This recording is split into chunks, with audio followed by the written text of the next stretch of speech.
Thank you. Today we are joined by Christopher Matthews, also known as the author Mr. Unknown. Thank you, Chris, for having us here today. Oh, you're very welcome. I just have some questions for you, and the first one is this. You're a writer, you're an author, you have many different other talents, an actor, directing. All these talents aren't just so inspiring. Who inspired you? Uh, One of the authors or writers that really inspired me was H.P. Lovecraft. And what did you find more interesting about his books and in his movies? There was a lot of, well, there's a particular topic he used it a lot in his writings, and that's what it gave me the inspiration from my own experiences and how I write my manuscripts. Now, for your own personal writing preference, what is the topic that you like to write the most about? I like to write about zombies, that sort of thing, just like Lovecraft did. I found my own particular craving for zombies because of the macabre sense of itself. And mainly I focus on the pineal gland the most. And what is your take on the paranormal in stories? Uh, Paranormal is kind of set up in two different ways. We have what they call dead spirits, which have no real intelligence. They're like a repeating negative on a film that just relapses and repeats the same thing over. And then compared to a spirit that is intelligent, when, say, you ask it questions and it responds back to you. Well, I, in my feeling, have already been given that intuition that those are the spirits you watch out for the most. Now, excuse me, in your movies, in your writing, in your poetry, with every talent and every stroke of the pen, what is it the most that you want your audience to get out of your talent? What is it that you really want them to be inspired by?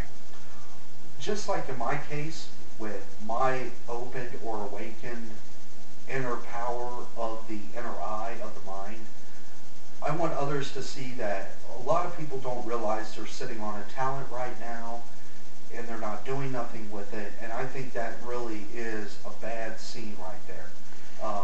Just for the simple fact is they're sitting on a talent and they don't realize they have one. And most people go their entire lives not knowing they ever had a gift. And you, before you pass through this life, you will have contributed your gift to others. Correct. Correct. Now, what is the driving force that keeps your inspiration going? Like, say, for instance, in my life, I had experienced real bad moments, and it impacted me very deeply, and I almost felt like I was robbed or cheated out of a lot of lifetime experiences. By this ability, I'm now getting back that emotional bliss for all those missed things. I'm getting emotional bliss from God on high himself and the Lord, and keeping me inspired to soar like an eagle, I should say. I would be called a rising phoenix out of the ashes and a fighting phoenix for what I know true and dear to myself. Now, as far as the zombies and the paranormal, are there any other studies of research that you've written about or would like to write about? Yes, I had worked on a script back in 1998. It was called Open Wounds. That was a vampire script way before these modern vampire stories came out today, what everybody's used to knowing in our time period today. And, and of course, I wanted to focus more on the fact of the vampire not being able to engage as such as a mortal would. And and just for the simple fact is he became the ultimate protector. Anybody that would do any kind of damage to the one he truly loves would be destroyed. So you want to market to people of all ages. You're not just trying to market the youth or the elderly. You want to market to everybody so they can relate to your stories, correct? Correct, correct. And keep going, please. Okay, even in a very real sense, I have taken even the most simplest things. I know a lot of people probably have a problem with RPG games, which are role-playing games. I could even take a role-playing game and be the VM, or Vampire Master, Dungeon Master, Dragon Master, whatever you call it. And I can condition it all the way down to a young child's level. Now, what I do is I'm not adding a lot of gore into this stuff. So I'm more or less appealing to those with imagination. Okay, let me ask you something about J.K. Rowling. She's very gifted, with the Harry Potter books. Now, she lived in government housing as you also. Now, do you see the inspiration that just by knowing her story, that this might be your stepping stone to keep your writing going despite your surroundings, that you may, and I truly believe will, rise into what you want to call your talent, your gift? Do you see yourself, despite your environmental surroundings, achieving the dream that you're searching for? Yes, well, I understand that she was also in government housing, government income, and so it's more or less having to adapt. I mean, really, truly adapt to your environment. And, well, I would like to see myself as learning also to adapt to everything in my surroundings. But at the same time, know that God will open up doors. And when this does, this will take off. And it won't crash as when it first takes off. You see what I'm saying? It's not like flying high in April, shot down in May type thing. But the whole premises that I'm trying to relate with is that opening that dormant power or opening up that gift is about the best thing. And you can make this situation work for your benefit instead of defeating you. Now, me on this case here, with all my ability and everything I'm working forward for, is not just for entertainment, but it helps those as well. It gives their mind an expansion. It can expand the mind instead of keeping it closed in. Okay, go ahead. Well, as long as we know that you still have the perseverance to achieve, that should be the biggest gift of all for other people to know that your books, once they are published, they will be just dying to read them, dying for more. The biggest question is this: you want to keep the suspense going, you want to keep the thrill of the moment going, but you do a different twist, different from all the other authors. Please explain. Well, what makes me, as far as different from everybody else's writing, is I use my own personal experiences. Because in all my studies, I bring up one particular topic, and that is our inner mind's eye can see into our subconscious. Now, this is where subconscious is where your all creative thoughts, all the creative stuff that you've ever imagined, even in your own surroundings. Like, say, particularly this room, right? Yes. When your inner eye picks it up, because your inner eye of the mind is like your two eyes. When you use that inner eye, everything in your surroundings, say this room, is imprinted in your subconscious immediately.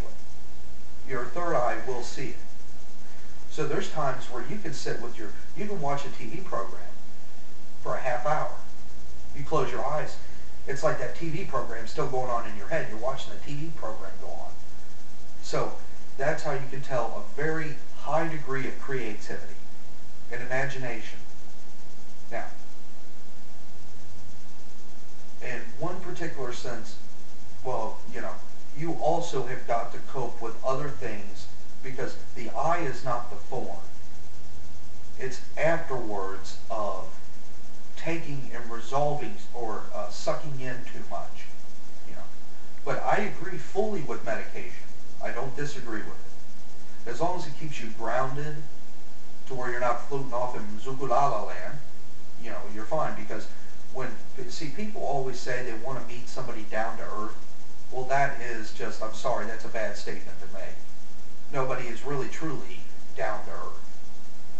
I mean, you can be sitting in your car on the highway and you're wondering, why do I feel like I'm off in a ozone layer?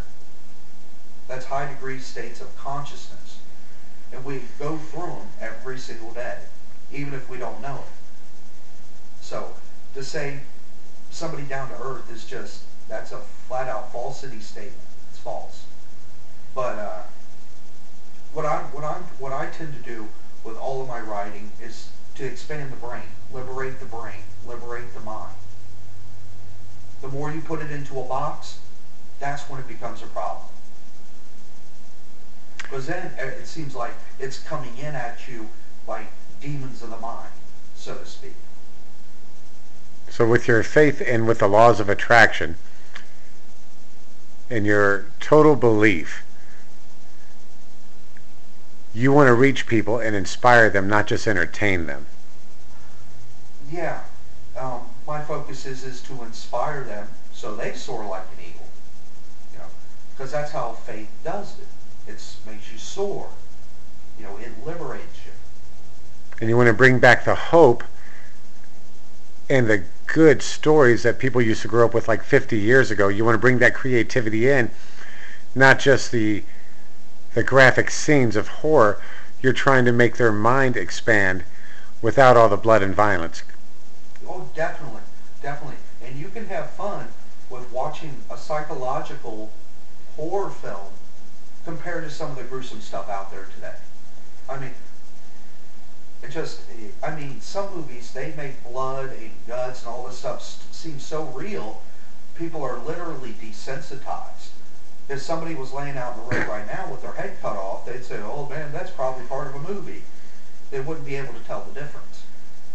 And you don't want people to be so desensitized to where they cannot appreciate true entertainment. Correct. Well, this is Matthew Northright talking with Christopher Matthews, also known as Mr. Unknown. And we are going to sign off. And in the future, we will also tape his cat named Shadow, who is very mysterious and also inspirational in writing. Thank you very much, and we're signing off.